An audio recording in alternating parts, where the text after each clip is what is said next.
I'm Ryan Panagos, editorial director of Marvel.com and Agent M. We've got a crazy panel for you guys, and I'm super excited. So let's start this. Yeah! Woo-hoo! I'm gonna intro the people coming on the panel. Let's start with Dee Brown, studio head of Beanox. Yeah, Dee. We have Julian Spillane, project director of Silicon Knights. Woo! My friend TQ Jefferson, project VP of games production at Marvel. Right? Yeah. Ricardo Torres, editor-in-chief of GameSpot. Ricardo, come on in. We've got Peter David, Marvel writer and creator of Spider-Man 2099. Peter! And finally, we have this guy who just wanted to come along. His name is Stan Lee. Stan Lee? I think that we've got Stan Lee. Hey! Yeah, let's give him a standing ovation, guys.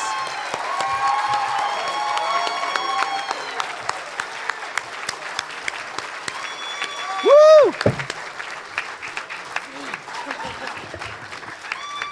All right, so you guys want to take your seats before we start talking, everybody? We're going to start with the cool video, something that we really want to show you guys. It's our Spider-Man Edge of Time Comic-Con trailer. So if we don't have that? All right, 1 second, guys. We're figuring out some technical difficulties. It's early. I mean, we're all like coffee, tea. Yes, thank you. How long were you guys waiting? Hour and a half? Who said that? Thank you. You rock.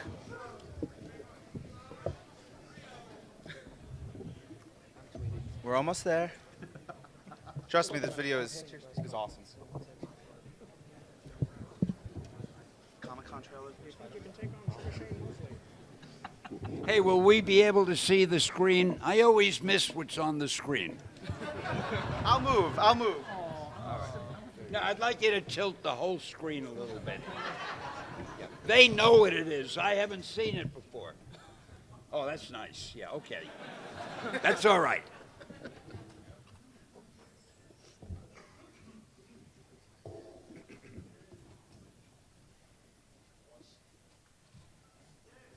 That's what you want to read. Choice is not always about right and wrong.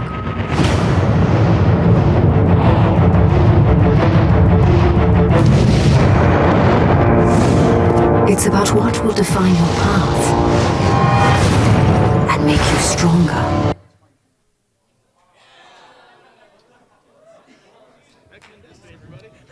We're experiencing technical difficulties. Please stand by.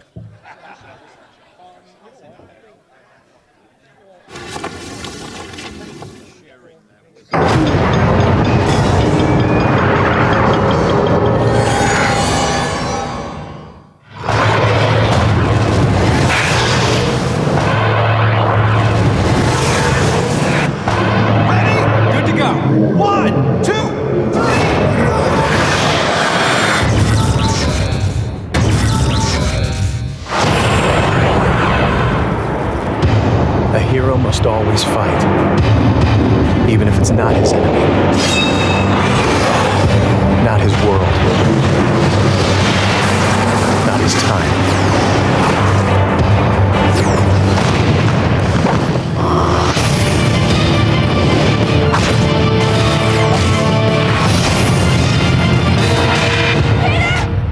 Oh no.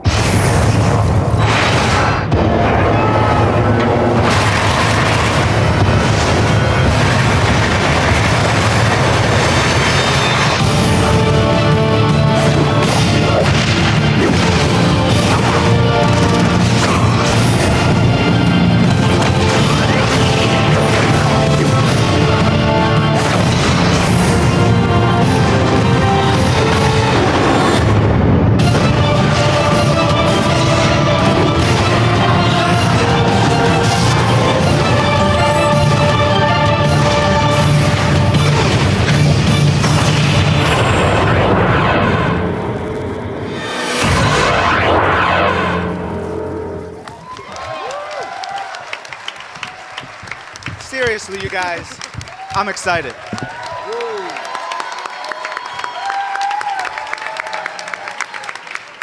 I love this crowd. All right, so let's talk a little bit. Stan, how does it feel seeing Spider-Man come alive in a game like this? I'll show you why I'm such a good guest at things like this and so interesting. When I get a question like that, it feels good. Okay. It feels fantastic. I can't believe it. I don't think you even need to do any more. These people are so eager to run out and buy the game. You're just holding them back with this panel. Peter and the rest of the crew, what is it about Spider-Man that makes him so exciting to play in a game? What makes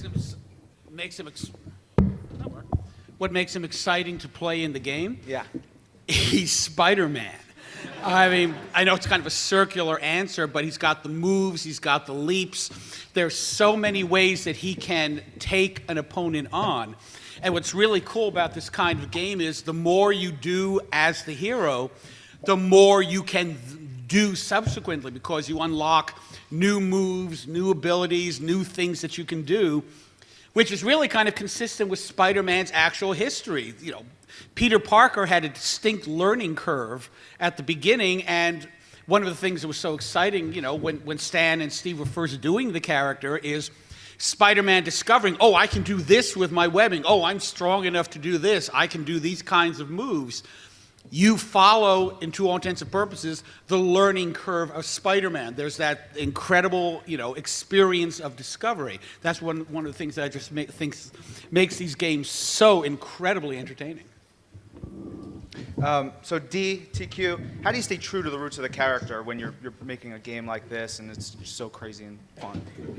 Well, on our end, I mean, certainly the one thing that we wanted to do from the beginning, it's now our second Spider-Man title, and this time around we wanted to give the fans everything that they had in the previous game, but bring it as one step further. And that step, I think, was really pushing the narrative to an extra level. I think that you've seen in the trailer kind of a couple of things that we're doing that were never done before. For one, the Amazing Spider-Man is actually dying in our game, and you have to prevent his death from happening. That's a pretty huge thing to do, and we had a great support from Marvel on this, and we've put the story at the center of this game. We wanted to be a true, unique Spider-Man experience like never before. We've developed a ton of mechanics to support that narrative story, and we've started with one of the master himself, Peter David, co-creator of 2099, that did this story, and we've based our entire game around that.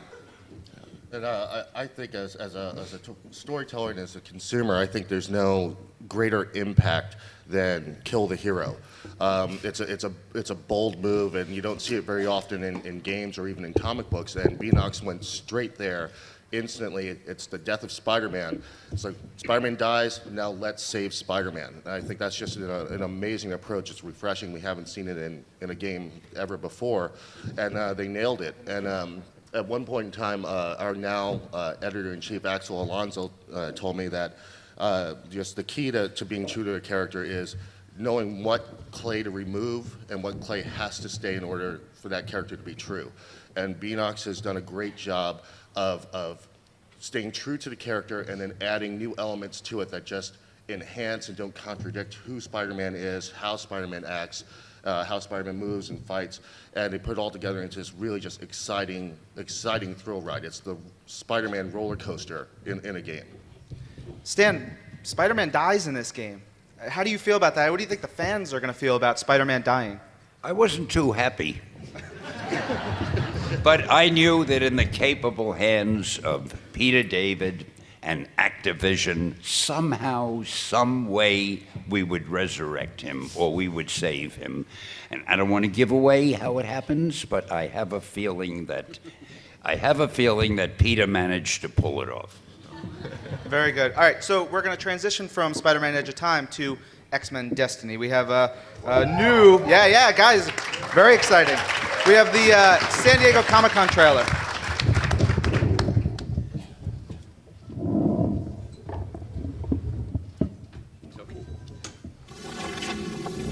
Choice choice is not always about right and wrong.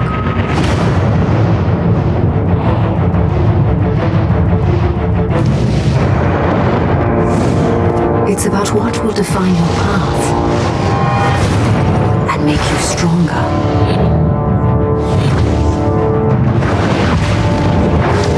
Choose your gifts and your alliances wisely.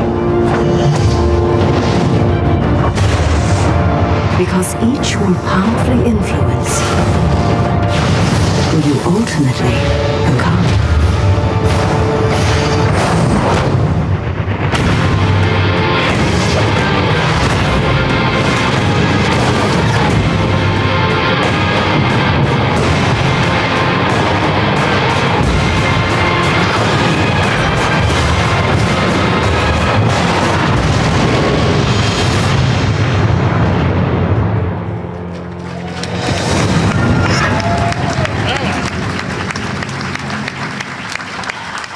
Awesome. Stan, what's the most part of seeing these characters and concepts that you helped develop come to life in this game, and you saw all the craziness here? Well, that is so much bigger and better than what I had in mind.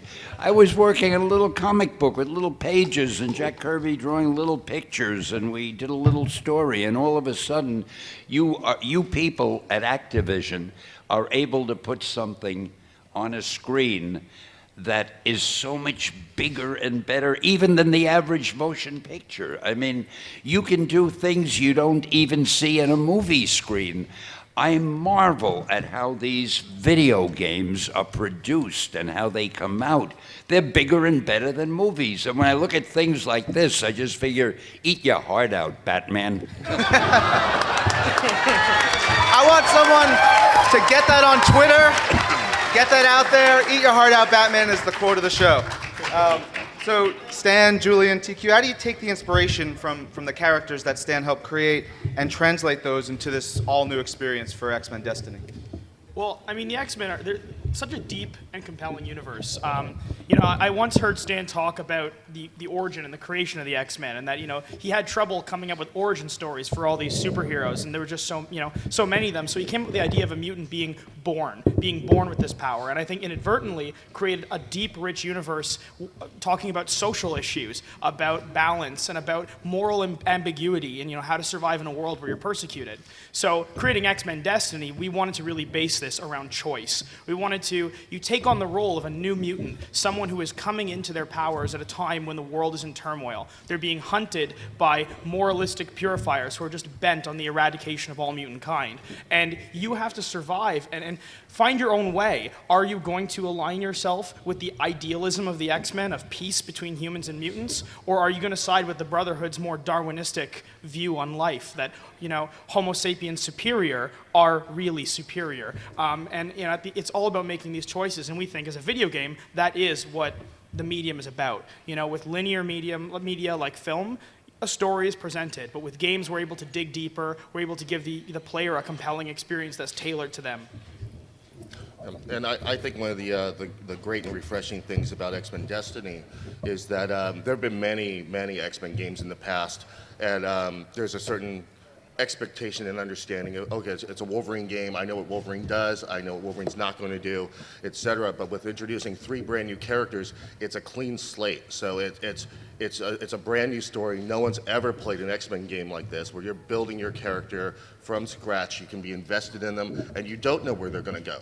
Do they go Brotherhood? Do they go X-Men? You're right or wrong. Magneto makes a lot of sense if you start listening to his argument about being the next step in evolution, but so does Xavier. So what happens when Xavier's gone? What happens when suddenly you're blessed with this power, or you're cursed with it? And I just think that Silicon Knights has done an amazing job of walking you through that journey. Guys, what do you think the fans will be most excited about in X-Men Destiny? Stan, what do you think? What are the fans? What do you think the fans are going to be most excited about in X-Men Destiny? I think every single element of the show, of the game, it's the idea, first of all, that they can pick whether they want to be a good guy or a bad guy, and which good guy and which bad guy, and what power. And I mean, it makes you feel, man, I'm in command. I can make the choice. But there's something else very important that I have to mention, which has nothing to do with the games. They're going to love me for that at Activision. But when we started in this business, the average artist and writer were very talented, but put them in front of a microphone and they froze. I'm sitting here listening to these guys who are the most creative people you're ever gonna know. But every one of them could have their own talk show. I never heard people speak so beautifully as you guys. I thought I was good. I want to sit here and take notes. I mean, man, you should all be in showbiz. Forget about doing games. It's years of watching you, Stan. I mean, you know, we just say, what would Stan do? And I don't know if you realize how good these guys are. Man, they're great. They really are.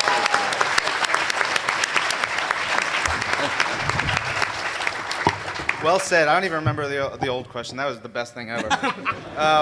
Now, Stan, this is an important question.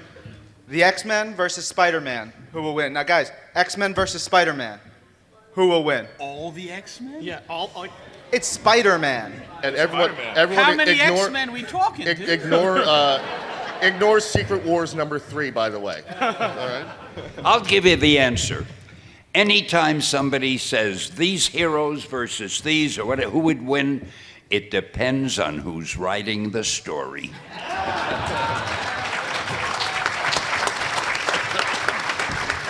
Excellent. All right, Stan, I think we're going to let you go in a minute, but TQ, you wanted to say something. Yeah, I just want to say something really quick to you, Stan. We've been on a few panels, and you guys can't see it, but on my business card, there's Spider-Man, Wolverine, Hulk, Thor, Cap, and Iron Man. And every character or team represented on this card was created by you. Except Wolverine, and I wish I created him. That's why I said team. But we're all here because of you. You know, I grew So up give me reading- money.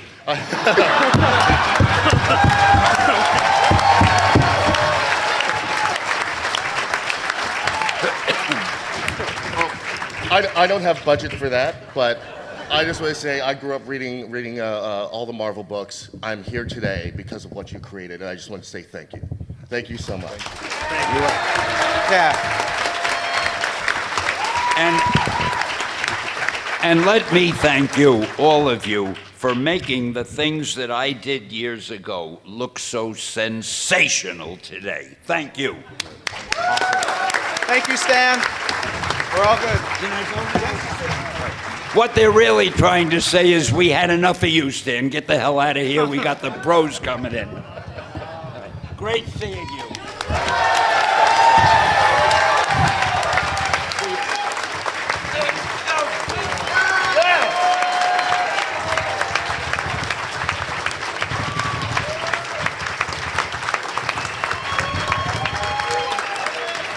Stan the Manly. All right, guys. I also want to thank Dee and Peter. You guys are going to come on back a little bit, but we're going to change up the panel a little bit. Yep, guys. I'm just going to loiter for the whole thing. Yeah. And yeah, you guys can hang out. I mean, we're having a fun time here. Should we cluster up that way? You guys want to see some new people come on here? Maybe some voice talent for X-Men? All right, so up first we have Jamie Chung, voice of Amy in X-Men Destiny. She's sorry.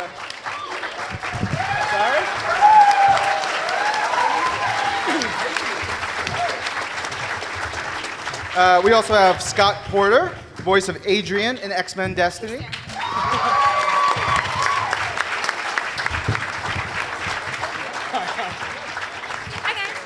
And I think we have a video, another one. Awesome. We're gonna let these guys get their seats. Hi guys. Got to get that Stan Lee photo. The purifier path is the righteous path. Scott Porter here, voicing Adrian in X-Men Destiny. Adrian is hard to like, but also kind of hard to hate. He's got a chip on his shoulder. Mutants are nature's greatest mistake. My name is Jamie Chung, and the character I play in X-Men Destiny is Aimi Yoshida. I'm Amy.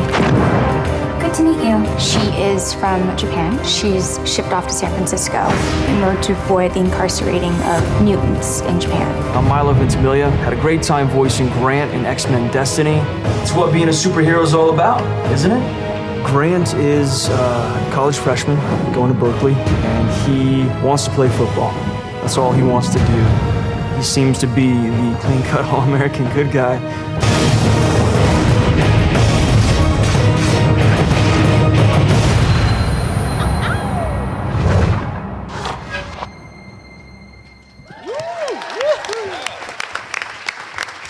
Might have noticed that Milo Ventimiglia is also in the game. He couldn't be here with us, unfortunately. He's doing crazy stuff, but we'll hopefully have him at New York Comic Con.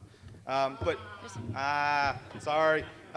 Jamie, Scott, can you guys tell us a little bit about your characters, Adrian and Aimi? Aimi in the game. What it's like to bring them to life? Yeah. Oh, do you want to go first? Go ahead. You get the Okay. Thanks. Ayumi Yoshida, she is 15 years old. She's from Japan. She is Sunfire's daughter. He is a superhero that was introduced by Marvel in the 70s. Anyways, and she is she's confused. She's shipped off to San Francisco in this cargo ship. There's no explanation why. She's mad at her. She's angry at her father, and she's kind of coming into her own powers. She's discovering that she's a mutant. And this is when she discovers there's either the option to join the Brotherhood or become an X-Men. So throughout the entire game, it all depends whether what power you want or whether or not you go with Nightcrawler, with the Brotherhood, or Cyclops. So it's really fun to kind of determine your own destiny and which route you want to take throughout the game. Adrian is the son of a purifier. And does anybody know who the purifiers are? Has anybody read the books? Or They're horrible. has anybody read X-Men? The purifiers believe that mutants are basically the spawn of the devil, and that they need to be wiped out and they need to be removed from the earth. And so he's grown up his entire life just believing that mutants are evil and they need to be taken care of. And there's a big event at the very beginning of the game, and Adrian develops a power while he's trying to save a couple of humans, and he's thrown into this situation where he's now a mutant. Everybody that he grew up with, that he loved, that he believed in, now is turned on him, and it puts him in a very, very beginning of a dark path, and he has to figure out how to get to the light. He's a very interesting character. He's very conflicted, and I was excited to play him. Awesome. These guys explain the characters better than I could. It's amazing. Ricardo, you're obviously a huge gamer. What's your favorite X-Men game? I got two. Can I do two? I guess. Well, there's so many. There are. X-Men Legends 2, which is awesome, and Wolverine, Nice. No, yes. Nice. because they nailed it. Wait, you mean the NES Wolverine? No. The jumping, stab in the face Wolverine. Origins, right? Yes. Excellent. And X-Men Destiny, right? Yep. I wouldn't know. I haven't gotten to play it yet. So. Hey, I am totally with Scott. I need a build. You got to sell us on it. Send us a copy. So everybody on here, how do you think fans will react to being able to play as these brand new characters with all these awesome X-Men powers as opposed to playing as the X-Men themselves?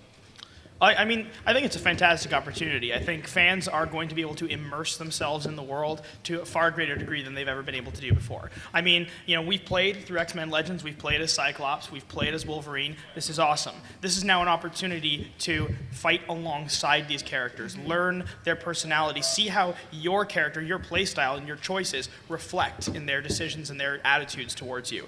This is kind of a fully immersive X-Men experience. I hope fans will be pretty excited for it. I mean, it's a concept that we've never seen before, and we really wanted to push forward on the morality issues, on the social tension issues that the X-Men universe is really all about. For me, it was such a cool experience doing it because you see a bunch of characters that you may have not seen in games before. North Star's in the game. I mean, there's characters that are, people would say B-level X-Men or mutants that come into the game, and there's some newer characters as well. And instead of just being one character for the course of the game as Adrian or as Aimi or as Grant, you get to choose 2 or 3 mentors that you want, and you get to kind of imbibe your powers with theirs. Use their X genes and put them into your own. And so if you want to have Iceman and Nightcrawler be both of your mentors and be able to use kind of both of their powers at the same time, you get to do that. It's really cool. And it was a chance for us to hopefully make characters that might last in the X-Men universe, not just in this game. Hopefully, we can drive it forward and see if they'll stick around a little bit. It was very cool. I think people are going to love it. Well, one of the nice things about the game is that game designs change too. So for the most part, the early comic games were very familiar things. Just go beat something up. Like if you guys remember, like the X-Men arcade game, they kind of boiled their powers down to like one button. But Downloadable now? It was a lot of fun, but it also didn't quite capture the team. And the nice thing is, now you can do so much more in games. You can mix and match the powers like they're doing. You can just do a lot more that's more reflective of the characters and what they're capable of. So it's really nice to finally play X-Men games that show the X-Men the way that we always knew them in the books. And I think another compelling point is that the powers are great, but it's not the all of a character. And one of the things that makes Marvel characters just so wonderful and so enduring is that they're approachable, and they have stories, they have hopes, they have fears, they have personalities, they have backstories, and to present a game where now you get to discover and grow a character through the adventure. There are psychological underpinnings for Aimi feeling her abandonment issues, and does that make her more prone to switch sides? And Adrian, who was a purifier, and it's like, and suddenly realizes that he's the very thing that he's grown up hating. There's a deep pathos in there, and Silicon Knights and Activision have done a great job of communicating and presenting that the conflict, the inner turmoil that these characters go through every single day. They've just made it in a gameable form, and that's no easy feat, and they've managed to do it, and it's just incredible. And we really followed through with Stan's vision, really. I mean, this is all Stan's doing. He wanted to create superheroes that were more than just faceless fighting machines, right? Look at Spider-Man. Look at this character that is more human and relatable than almost, any literary figure at the time, or as much so. I could read a Spider-Man comic as a teen and go, you know what? I identify with Peter. And the X-Men kind of embody the same thing. Everyone has issues that everyone can identify with. And so when we created these characters, we wanted to follow in those footsteps and really make them a believable part of the world. You guys make a lot of great points about the characters, but I want to go back to the powers for a second. Scott brought up, how you guys get to use all these awesome powers. Can you, Julian or TQ, can you explain how that works within the game a little bit more? Yeah, so start a new game, pick one of the 3 characters, now pick one of 3 power sets. So we start off with a high level. You've got energy projection, which is kind of a ranged attack, shooting energy in various forms.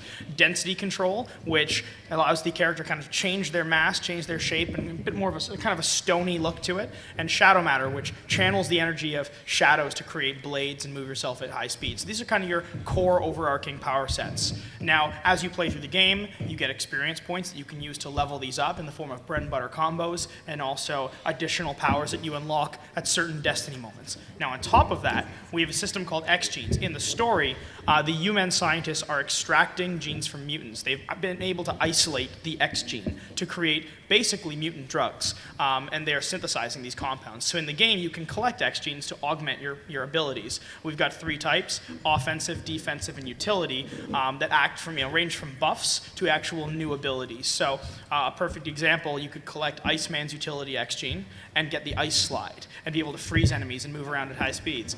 You can then get Juggernaut's defensive X gene that allows you to barrel through people when you dash and knock them all into the air so you can combo into them. And then you can follow that up with Surge's offensive X gene that allows you to do stun, electricity damage, and if you level it up, chain lightning. So all these X genes can be leveled up using your experience points as well. So what we wanted to do was create an approachable system, easy on the surface, but deep, something that players can really get into and tailor the mutant to their, themselves. Awesome. Boom. Bam. Next 2 questions are super duper important. I mean, legit. So Everything till now has not been. seriously though, who's your favorite X-Men? We're gonna go down the line, and I'm gonna start because I'm up here. Mine is Cable because I like him. He has the metal arm. He's badass. TQ. I've got two. I love Wolverine just because just the personality of the character. He's so conflicted. He's the masterless samurai, and he's trying so desperately not to cave in to his inner fury. Next is Magneto, because his argument is so compelling.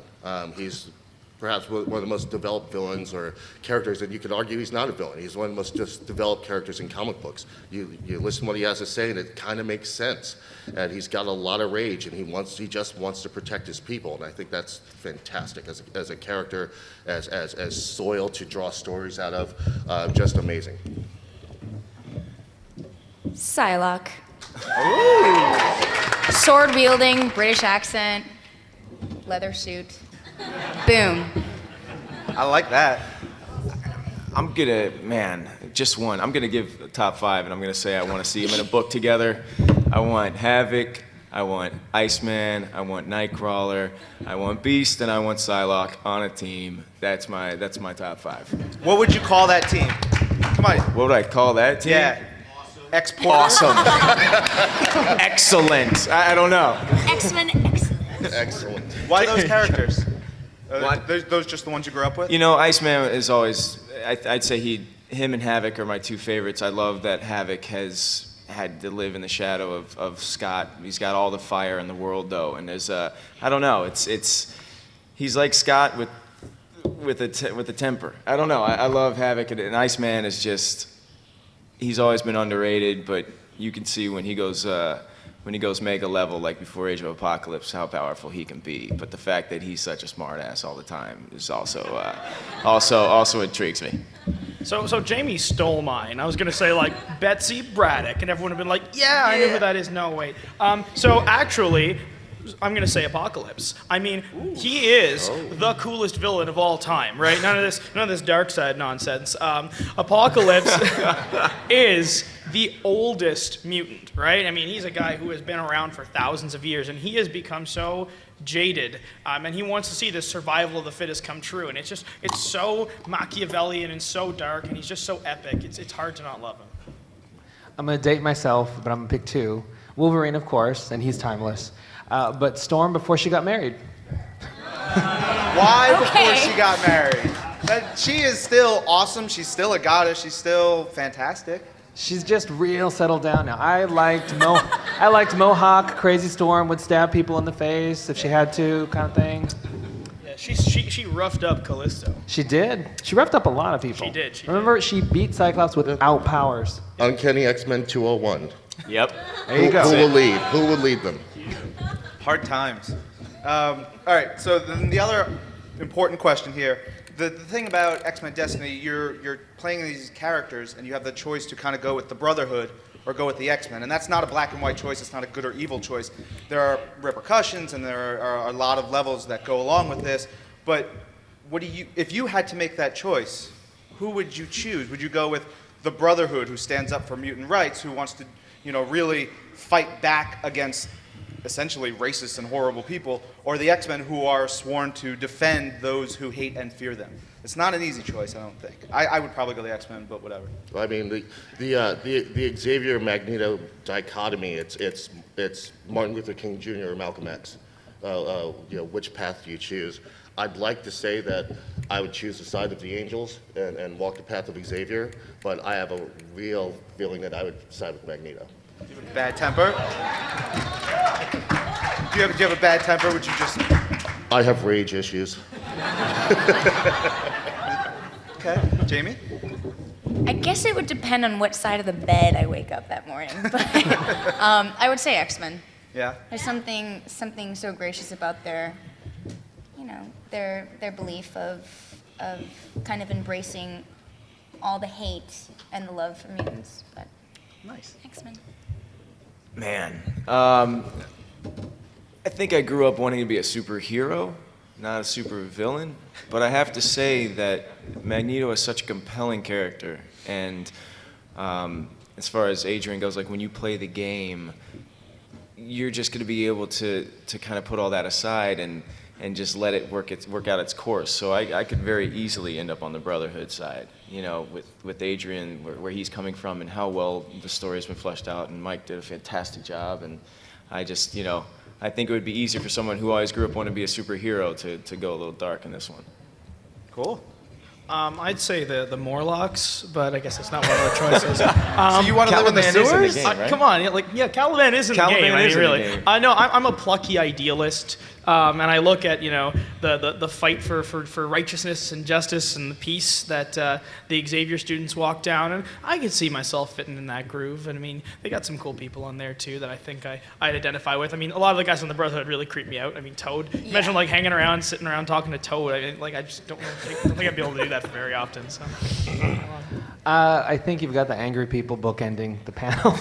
I like TQ. I'd want to be good, but probably I wouldn't. Plus, being villains kind of fun. They have cooler powers and the better costumes most of the time. Fair enough. Now I want to ask you guys, Brotherhood or X-Men? Raise your hands for Brotherhood. You're horrible. X-Men? Ow, ow! Yeah. all Now who's a right. purifier?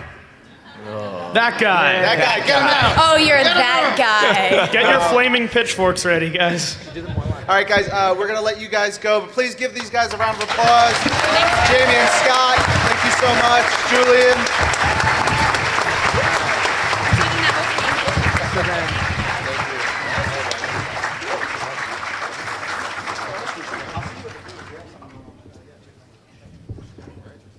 Yeah, you guys are staying. Sit down. I'm gonna do some deep knee bends. Some knee bends? All right, so I think you guys want to see some Spider-Man Edge of Time stuff? Yeah? You want to meet some new people? Yeah? All right, so I think coming up now, we have Laura Vandervoort, voice of Mary Jane in Spider-Man Edge of Time. Laura? Hey! Big round of applause for Laura. You may know her as Supergirl. Up next, Miss Katie Sackhoff. She voices Black Cat in Spider-Man Edge of Time.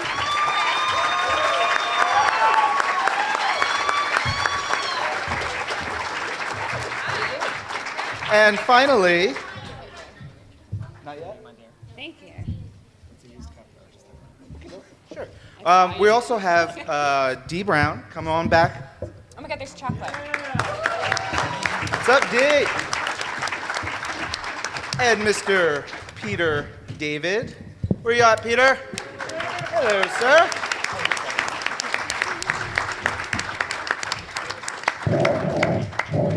I think we've got one more guest. I'd like to bring up Mr. Val Kilmer.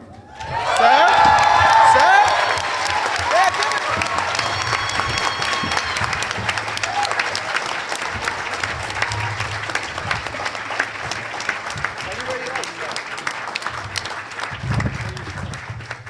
I gotta tell you guys, this is awesome. I'm The loving three most gorgeous blondes in Hollywood in one place. rub the head. And me for contrast. We've got one more video for you. It's a special behind-the-scenes video compilation, so we're gonna run that and then get into some more questions.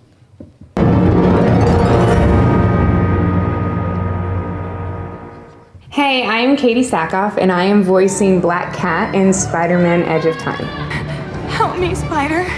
Voicing over Black Cat, it is exciting for me just because I like the angry, sarcastic nemesis.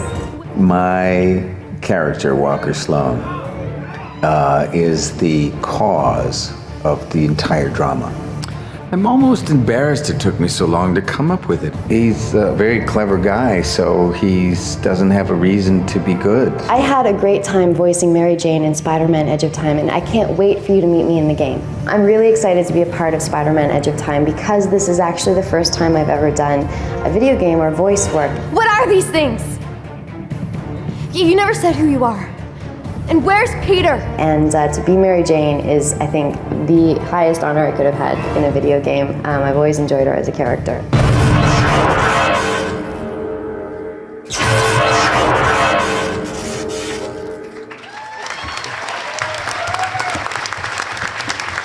So, Val, Laura, Katie, can you tell us a little bit about your characters in the game and what it's like to bring them to life? I didn't hear the first. Was that for me? That's What's for it like you, for you? Katie, and Laura. Tell you about the characters in the game and what it's like to bring them to life. It was really fun.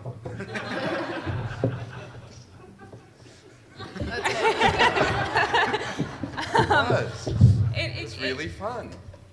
He wrote a great story. Thank you. You had help too, didn't you? What's Walker No, Sloan like? I absolutely did. Who sent you? That's privileged information. We cannot tell you this. Val, what's Walker Sloan like? What's I his drank character? what? Well, he's very confident. He knows he's right, and that's just. It's always fun to be the bad guy. I have several scowls. Those were fun. My goal in the booth was to have more scowls than Yeah. Val. That was the goal. So I It's think always fun to growl. Right? Try it, everybody. It's kind of nice. Yeah. Nice. I was told though that purring, as when your character pauses. I know there's a word for it. What's the word for it? Take a beat. When you take a beat, like if you When pause. you think. Yeah, that. When Black Cat pauses, takes a beat, thinks in the background, I was like, can I purr? And it was just massively way too sexual. So they were like, no, you can't. I wouldn't mind hearing what that sounded like. I don't even remember. Now you're putting me on the spot. It's actually my ringtone. On the spot. Yeah, it's my ringtone. It's fantastic. Oh my God, I can't. This is what happens. I think it was like, it is pressure. Holy mama. It was like, I wanted to stand in the background and kind of be like, and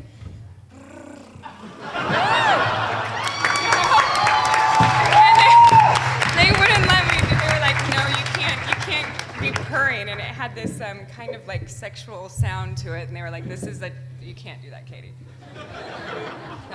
So I think she just That'll sighed. be on the director's cut next year. I tried purring too, but it didn't make sense. Yeah. Why are you doing that? MJ pursed. Yeah, just for fun. Yeah. I had fun playing MJ.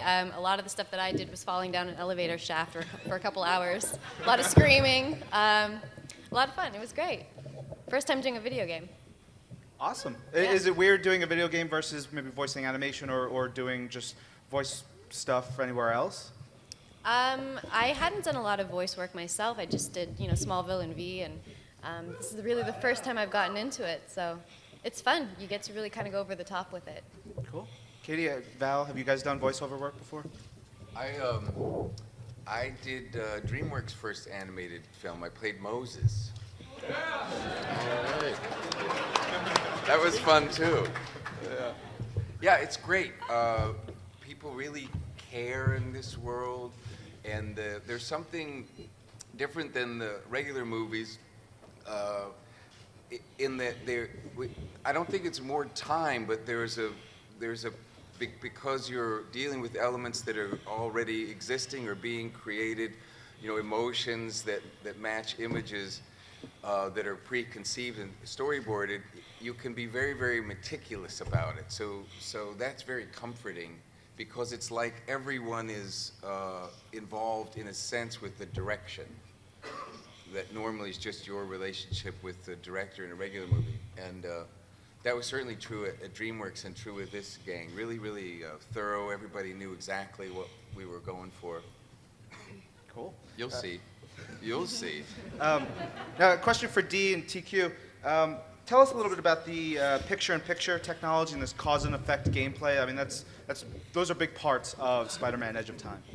Yeah, actually, we, like I said earlier, we wanted the narrative in that game to be really one of a kind, something that a player have never experienced before in a Spider-Man title. And as you know, we are playing both the Amazing Spider-Man and Spider-Man 2099 in our game. And we wanted to have those two characters evolve in parallel. And the picture-in-picture feature is one of those things that we've created. So that when you're playing the Amazing Spider-Man, you actually see what's happening in real time in the other dimension, in the 2099 world. And that allowed us to not only kind of give plot points and stuff like this, throughout information like this to the player, but also build a very strong relationship between the two Spider-Man. So that at the beginning, of course, when 2099 first contact Amazing, like Peter Parker, Peter Parker first thing that he is hearing voices and stuff, and eventually they have to build this this relationship, and eventually the 2099 saving Mary Jane falling down the elevator shaft kind of helped a bit, like building that relationship.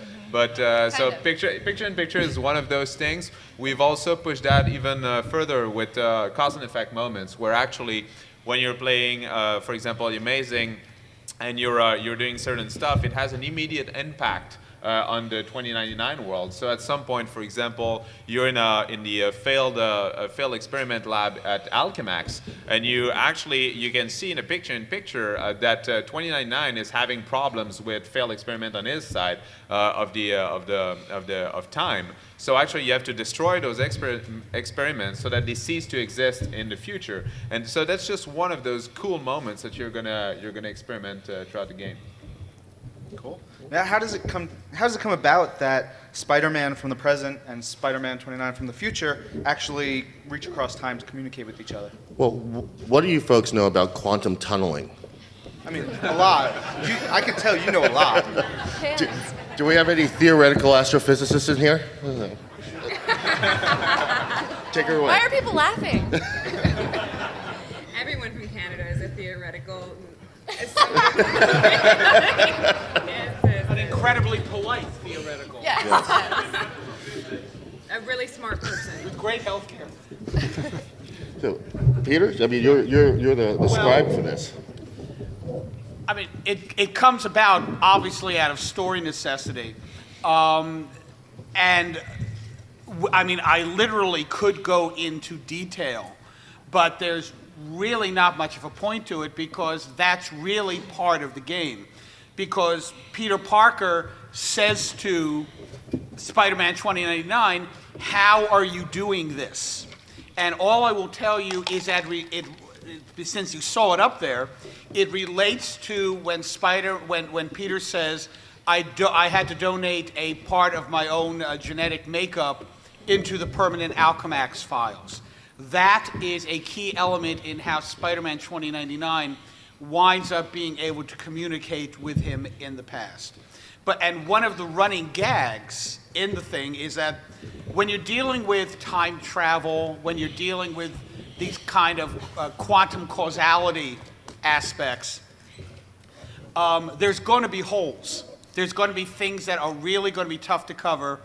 And my attitude was that the fans don't necessarily need a detailed explanation. They just need an acknowledgement that we know it's there, kind of like in Raiders of the Lost Ark. I'm going to go after them. How? I don't know. I'm making this up as I go. Bang, he's on a horse. We don't need to see how he got there. So it's basically, so the running gag is every so often when we get to a point where there's kind of a plot hole and Amazing Spider-Man asks Spider-Man 2099 for an explanation, Miguel will come back with, okay, do you really want to sit down for a 3-hour lecture on, and it's whatever that aspect of scientific theory has to be, at which point Amazing Spider-Man says, okay, no, forget it, we don't have the time, just, let's go. It's almost like Doctor Who in that regard. I'll explain it later. Okay, we're good. Awesome. So Laura and Katie, Black Cat versus Mary Jane, who really has Spider-Man's heart? Who really gets his Motorola? Okay, go ahead. I don't know. I was going to say, I think the older you get as a woman, you realize that the heart and the head aren't necessarily mutually exclusive, if you know what I'm talking about. So that's all I'm saying. And by head, I mean... Hello! Says the woman that purrs. Yeah. I would have to say Mary Jane because she loves Peter for Peter and the man behind the mask, whereas Black Cat loves him for Spider-Man, so.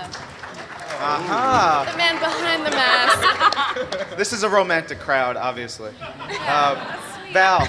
I'm just surprised I've kept mine PG right now. I'm very Thank proud you. of myself. I see children, so I'm keeping myself. Val, who do you think Walker Sloan would choose between Black Cat or Mary Jane? Well, the bad guy doesn't have to choose.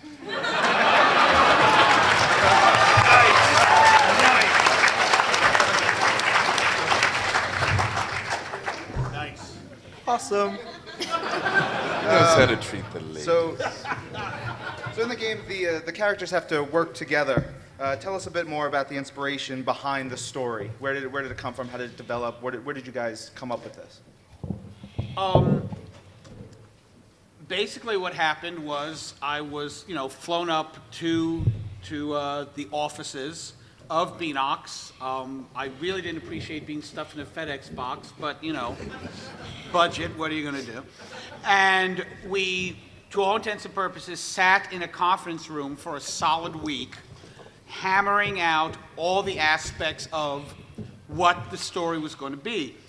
Beanox had they had the basic elements of what they wanted to do, the death of Spider-Man, Spider-Man 2099 communicating with him, and they had, correct me if I'm wrong, guys, some basic beats worked out in terms of visual sequences that were going to be done. He said, at some point this is going to happen, at some point this is going to happen. It was like, we knew what point A was, we knew what point B was. How do we get from point A to point B?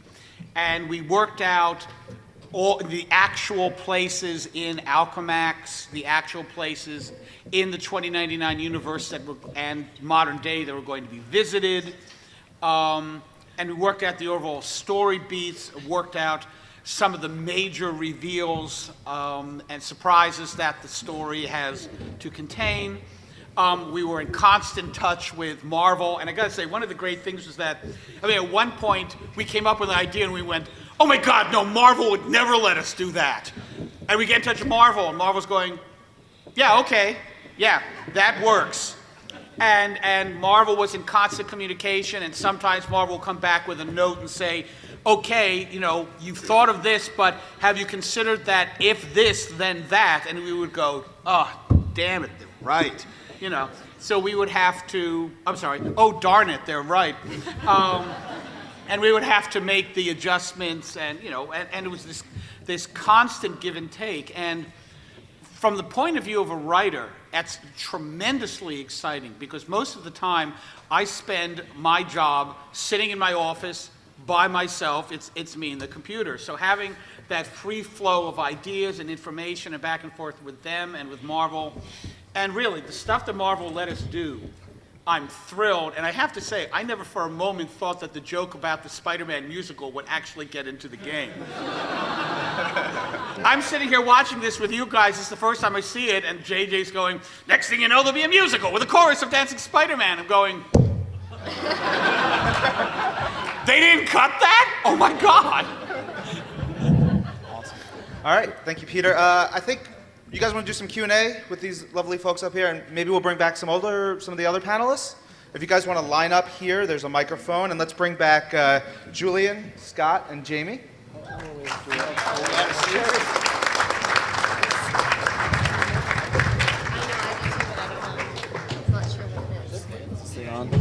There's an extra chair over there. It's working.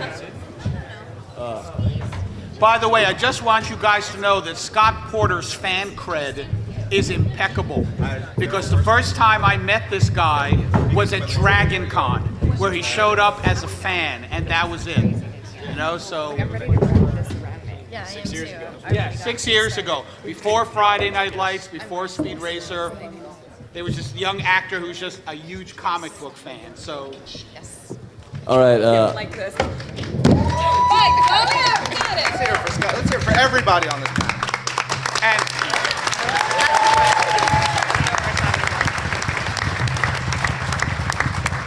And I also wish I'd known that Val was going to be playing Sloane, because I would have snuck in so many real genius jokes. I can figure it out. And a Willow joke or two. Yeah. Your question? All right, question for Katie Sackhoff. Who did you have more fun doing the voice of? Detective Essen from last night's Batman Year One, or the Black Cat? I It's so I feel like there's You're messing with two people's men either way. I know. So I know. I'm such a homewrecker. can I get a sack off tonight? Oh my gosh, you were there. That's so funny. We were just talking about that last night that Bryan Cranston was saying that you're gonna get sack-offed. Yeah. It's my last name with an ed on the end of it. It's now a verb.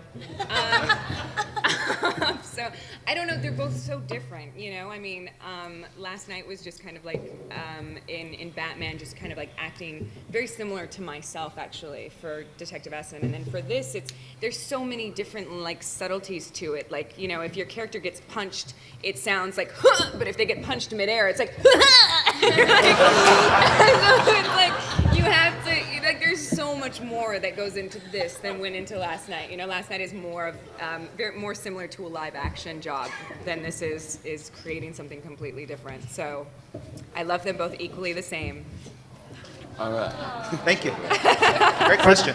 For those of you guys live tweeting, sack-offing. It's a thing. I know. Tell your friends. Yeah. Oh no, it's sack off. Make it a trend. Sack-offed. And the Urban Dictionary gets another Hashtag sack off. Yeah. Hashtag sack-offed. Yeah. I just did a movie with Billy Baldwin, and we created hashtag Baldwin. Nice. Yeah, because you've been Baldwin. I'm a little scared. What is that? That's all right. That's for a different panel. Different panel. Hi, my name's Edward. This question's for Val. Me and my dad love you. You're an awesome actor. And my question is, what's it like transitioning from movies to games now? And are you going to be continuing on with the gaming industry now? I don't know it's any different. You have to use your imagination. In the movies, often you don't have the object on the other side of the camera that you're looking at. It's really the same. And it was a lot of fun. Still was a lot of fun. And do you think that you might continue on into the gaming industry maybe more if it's offered to you? Yeah. I think there's a pretty high standard, though. There's a lot of passion involved in this game, and you could feel it right away when everybody's talking about it. And I think it's genuine. It's not, they know they have something, and it's fun to be part of that. Yeah. Thank you. Who wants more games starring Val Kilmer? Yeah. Hell yeah. Hello. Hi. So, how much did the story have to change to fit gameplay or vice versa? How much did the story have to change to fit what? Gameplay or vice versa? The story didn't have to change because we knew what was going in. The story remained the same. The dialogue, on the other hand, would be changing because I would be getting notes from Beanox going, okay, in development this changed, so we need some dialogue to cover this part. And frequently, the thing that made it most challenging was that it was time-oriented. We need 30 seconds of dialogue between Spider-Man and between Miguel and Peter discussing this particular situation that we just developed, and everything. So I would sit there with the dialogue, and then I would time it, and then I'd go 35 seconds, and I'd cut 2 words, and that kind of thing. And they would, as situations adjusted, they would also say that they needed what's called wild lines, which are lines of dialogue, and you hear them in games all the time. It's lines that are situational specific, but are not necessarily locked into a particular moment. So I would get a note saying, okay, we need 15 different lines for Mary Jane to scream while her elevator is plummeting. None of them having profanity, which would certainly be most of my repertoire in that situation. So I would have to come up with 15 different things for Mary Jane to be screaming while she was falling in an elevator. That kind of thing. I sounded pretty sexy after, though. Very hoarse. It was great. Glad you actually sound just fine even when you're not hoarse. It's like a love fest up on the stage. And I think one of the things that helps the storytelling is one of the things that Beanox does very well is that the stories are original, so they're built from the ground up alongside the game.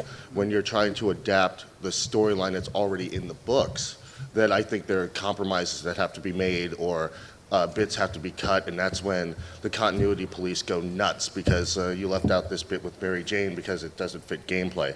But these guys, they design original stories. We help them connect them with Marvel writers, Marvel talent, that sort of thing. We're with them every step of the way so that the story and the gameplay are seamlessly mixed.